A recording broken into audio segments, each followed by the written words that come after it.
श्री संत शिरोमणी सावता महाराज संजीवन समाधी सोहळा, ग्रंथराज ज्ञानेश्वरी पारायण सोहळा व भव्य कीर्तन महोत्सव सुरू असून उद्या सोमवार दिनांक 21/7/2025 हरिभक्तपरायण सचिन महाराज कुंड शिंगवे तुकाई, मंगळवार दिनांक 22/7/2025 हरिभक्तपरायण विश्वास महाराज डमाले कुशिंगवाडी, बुधवार दिनांक 23/7/2025 हरिभक्तपरायण काशिकानंद गिरीजी महाराज शिर्डी यांचे कीर्तन होणार आहे। तसेच बुधवार दिनांक 23/7/2025 रोजी दुपारी 3 वाजता श्री क्षेत्र आरण येथून आणलेल्या पायी ज्योतचे स्वागत व संत शिरोमणी श्री सावता महाराजांच्या प्रतिमेची व ग्रंथराज ज्ञानेश्वरी मिरवणूक होईल। गुरुवार दिनांक 24/7/2025 रोजी परमपूज्य स्वामी रामानंद गिरीजी महाराज मुक्ताई ज्ञानपीठ पुणतांबा यांचे सकाळी 10 ते 12 वाजता काल्याचे कीर्तन, तदनंतर महाप्रसादाने सांगता होईल असे समस्त माळी पंचमंडळी राहता यांनी म्हटले आहे। कार्यक्रमाचे ठिकाण श्री संत सावता महाराज मंदिर राहता, तालुका राहता, जिल्हा अहिल्यानगर।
संजीवन समाधी सोहळ्यानिमित्त 730वी पुण्यतिथी या निमित्ताने संत सावता महाराज मंदिर राहता येथे 7 दिवस पारायण सोहळा चालू आहे। त्यामध्ये ग्रंथराज ज्ञानेश्वरी पारायण चालू आहे। सकाळी 4 ते 6 काकडा असतो, 7 ते 10 पारायण असतं, दुपारची पंगत असते आणि त्यानंतर 5:30 ते 6:30 हरिपाठाचा एकदम छान असा कार्यक्रम इथं होत असतो। त्यानंतर 7 ते 9 कीर्तन असतं। कीर्तन महोत्सवामध्ये वेगवेगळे रोज महाराज सांगतात। आज सोनवणे महाराजांचं रात्री कीर्तन आहे आणि त्यानंतर रोज इथे महापंगत, आमटी, भाकरी, भात असा प्रसाद असतो, लापशी। अशा प्रकारे इथे खूप छान प्रकारे सोहळा चालू आहे।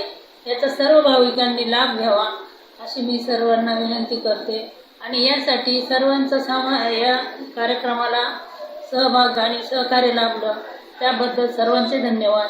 समस्त माळीपंच कमिटी या कार्यक्रमाचं आयोजन केलेलं आहे आणि त्याला भरभरून प्रतिसाद मिळत आहे आणि या पारायणामध्ये विशेष करून महिलांचा फार चांगला सहभाग आहे आणि 23 तारखेला दुपारी 3 वाजता मिरवणूक निघणार आहे. तर मी असं म्हणेन की यामध्ये सर्वांनी एकदम हिरिरीने भाग घेऊन या मिरवणुकीची शोभा वाढवावी व संत सावता महाराज, संत शिरोमणी श्री सावता महाराज यांना हीच आपली आदरांजली म्हणू किंवा आपलं त्यांच्यावरचं प्रेम कसं आहे हे व्यक्त करण्याची ही संधी आहे. त्यासाठी या मिरवणुकीमध्ये सर्वांनी सहभागी व्हावं ही मी विनंती करते. धन्यवाद. आर शिर्डी न्यूज राहता.